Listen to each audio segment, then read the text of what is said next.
Hi everyone, in this video I want to cover the basic installation and configuration for the RTH7600D thermostat.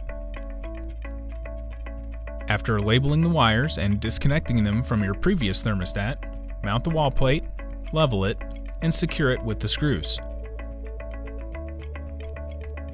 After this, attach the wires to the corresponding terminals.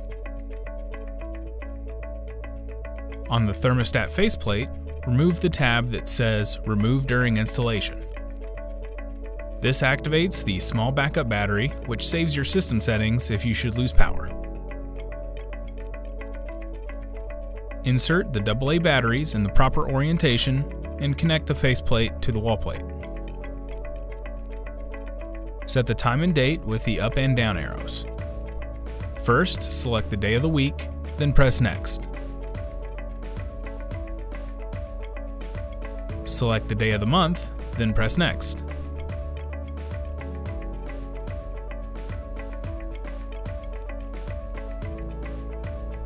Select the year and press Next. Anytime you need to make a correction, press the Go Back button. Press the Done button when you are finished. Using the up and down arrows, set the time. Press Done when finished. If your HVAC system is a gas furnace with an air conditioner, your setup is complete.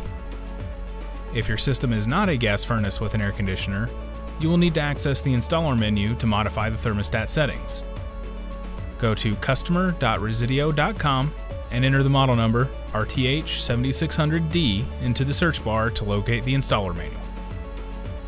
That's all for this video. Thanks for watching. For more support and documentation, please visit honeywellhome.com.